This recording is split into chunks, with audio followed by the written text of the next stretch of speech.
Welcome everyone to another episode of Core Living. And in this one, we're going to talk about forgiveness.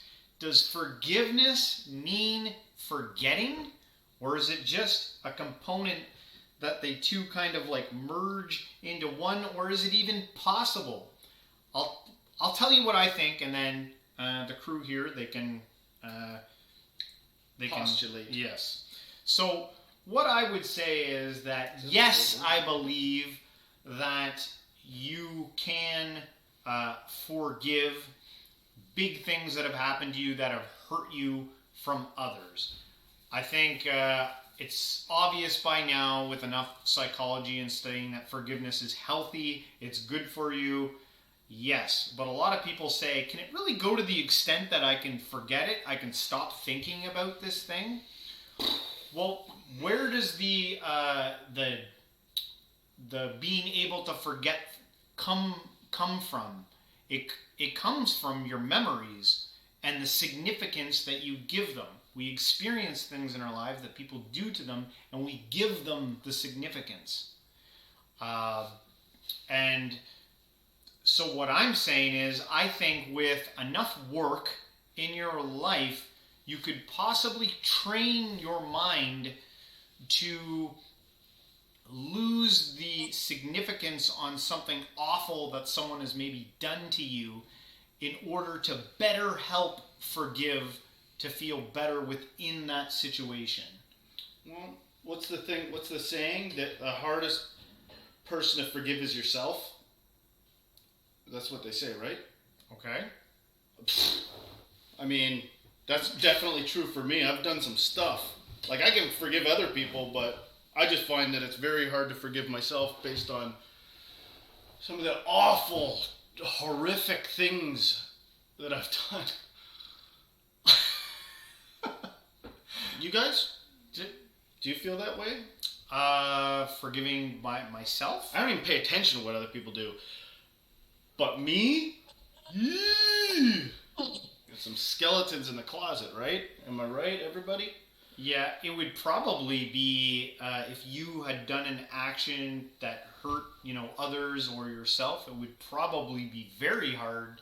Well, I don't know. I think maybe too many to count. Really, I actually think you lose track. Maybe it's actually easier to not remember the horrible things that you do to other people. Maybe because it's due to like your survival and coping mechanism in life. We have this way of like, oh, I look past that thing to go on with life and make it work out, right? But it's very easy to remember when someone's done something awful to you. But I think you touch on a very good point, though. You break into a very good point that being able to see your capacity to hurt others and do awful things makes it much easier and understandable to forgive others and look beyond the hurt that they cause you. Well, when you've done so many horrific things, you get quite good at lying. And then you can't even remember, you can't even decide between reality and fiction anymore. And so you're like, did I do that? Is that memory real? Jared, are you frozen? No. I'm starting to think you guys think I'm serious. I'm just kidding around. No, I think there might be some truth to that. I actually think you're bringing in good points. There might be some truth to that. Okay. That it is actually that it's probably the hardest person to forgive is yourself. I don't know. It depends on how vindictive you are, I guess. Maybe you're.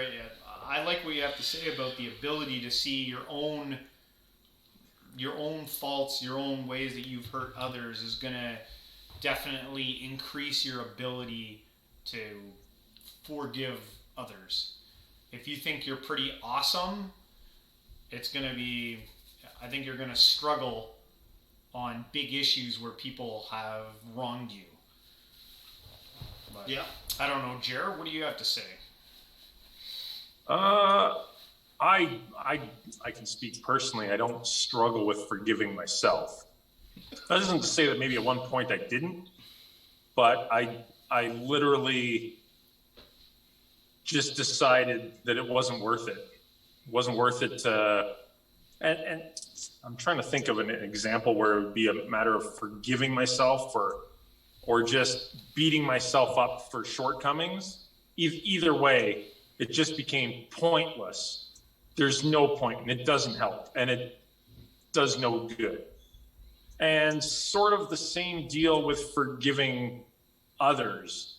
Now, what I would say to forgiving others would be, I think it's unrealistic to expect anybody to forget. I mean, you forget all the moments of your life. Some things you forget, like James said. It could be a matter of significance, but even some things where you were wronged that maybe weren't super significant, you're still not going to forget. You'll remember them, but there's consequences that go along with that, right? Like some relationships may never be the same. Like they'll have a new dynamic. Yeah. They can't ever go back to what they were. That doesn't mean you haven't extended forgiveness and goodwill to the other person, but it can't go back. It'll never be the same again. When he told me he was going to give me Street Fighter 2 Turbo and he didn't give it to me, it'll never be the same. But we're past it. I forgave myself for falling for it. Well, what I'm saying is, I think, which is the hardest part. I think the forgetting part is kind of like an enhanced thing that can go side by side with the forgiving. I think there's an ability in your subconscious to train yourself and in understanding and contemplation and personal work, that you can stop thinking about that thing that was done. It doesn't mean you haven't learned the lessons. See, your subconscious does this with things all the time. It learns lessons without needing to think about how it learned that lesson. So that's what I think kind of forgiveness works. Forgiveness is kind of like the beginning moment, and then the forgetting part is kind of like the distance learning that your psychology, your mind, or whatever is doing over a long period of time. And I think there is benefit to being able to lose those types of memories, because I think if like getting rid of those negative memories and putting positive ones in place, I think you still learn the lesson. It's obviously like you were saying that things are going to change in the dynamics of a relationships, that it's never going to go back to the way it is. That might be understandable. Or may not necessarily go back. There's obviously certain offenses where you can say, hey, that was a lapse in judgment, or I get where you were coming from, I forgive, whatever. Like there's certain offenses that you can look past. You forgive, and it's no big deal. The significance wasn't intense. I mean, there's other offenses that are like, now you almost need to have your guard up for life. Like, that was that bad. Yeah. Like, it's kind of like a protective measure. Ultimately, how do you know what goes on in the inner workings of another person? Yeah. They may have wronged you. They could, on the surface look like they've done a 180, and now they're your best friend, or they're a very supportive person towards you. But I mean, you don't really know. All you know is they were capable of going somewhere they shouldn't have gone, and they went there. And what's to say they can't do it again? And that's what I mean. You don't need to harbor ill will and poison your soul with feelings of malice and contempt. But the dynamic or the relationship is going to have changed. Like, you'd be a fool to think that it couldn't happen again. Yeah. I just, I feel like reluctant to sometimes even talk about the subject, because I feel like in my life, like, I've been wronged by people in my life before, but not to like a awful degree. And I've seen other people react to being wronged in an awful degree, like a situation where a drunk driver kills an entire family and leaves one person alive while their whole family's dead. And then that person, they're so messed up, they spend like the rest of their life making it their life's mission to make sure that that person that ruined their life suffers for what they've done. And looking in from the outside, you would think that, well, you're losing your whole life in the pursuit of making someone else pay for wronging you. But again, I've never been in that situation, but it's interesting to see how it can take over your whole entire life. Well, there is an element. So I guess maybe wrongly so in answering these questions, I'm thinking about closer personal relationships than I'm thinking about a stranger. And yeah, my mind didn't even go to places like, yeah, the whole family gets wiped out by a drunk driver. I mean, I guess when you look at that scenario, you can see where there's an element of self-healing that comes with forgetting. Not forgetting, forgiveness. Like that it's maybe important but for maybe yourself. forgetting, there might be some healthy self. How do you not think that woman would say the person who had their whole family wiped out, there would be a bonus of not having to wake up every night in a night terror thinking about? Well, I would say it would seem more maybe virtuous is the wrong word. Maybe a show of strength to be able to not forget but handle your problems or the outcome, the unwelcomed outcomes in your life. We were talking off air before this, before we started filming. You used the word forgetting, whereas I'm more inclined to use the word let go. You've got to let it go. Like I don't see how you forget. Forget seems like the more you try to willfully forget something, the more you're just keeping it in the forefront of your mind. I mean, you can diminish its intensity over time by not giving it the attention. That's what I'm kind of talking about, diminishing. But I kind of view that as letting it go. Just it's probably healthier to let the intensity diminish and not hold on to the bitterness, hold on to the contempt you feel inside, because that's not going to serve you any good. And it ultimately, people can change. Like I'm not, even when I was talking earlier about the dynamic is different, and I was thinking more in terms of personal relationships, it isn't that people can't change. Like, so people can change. Who knows if an accident where a drunk driver kills a whole family, maybe that alters his life and he dedicates his life to good now, but now you've become his sworn enemy because of your own bitterness, because you couldn't handle the catastrophes of life. It's more of a show of strength to me that you could handle what's put before you. And that doesn't mean that it can't make you sad. It doesn't mean that it shouldn't when you reflect. I mean, if you lose loved ones, you might not necessarily want to lose them to eternity, and just let them go and never think of them again.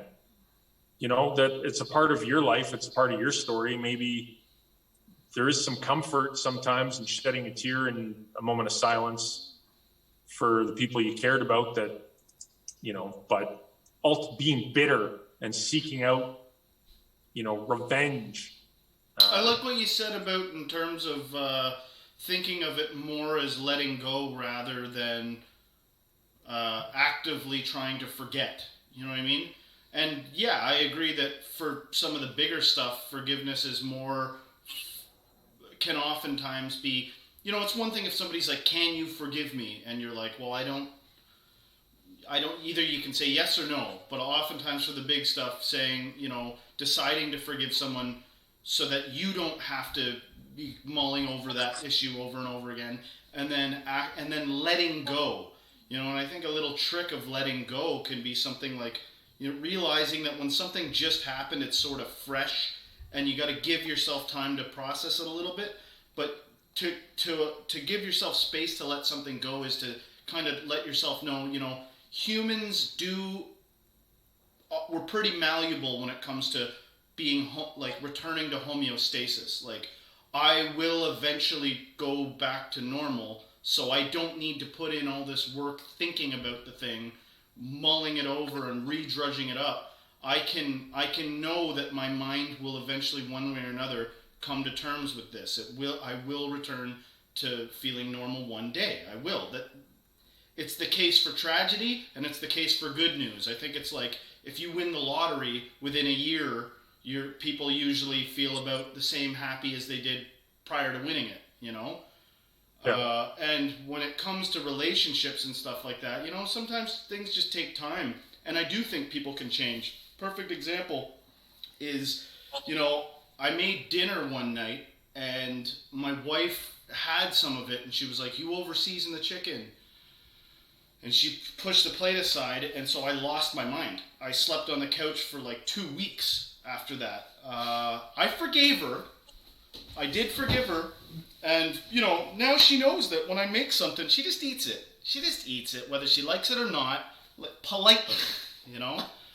And now forgiveness can grow, you know? Like, now there's room for, you know, now we can move forward.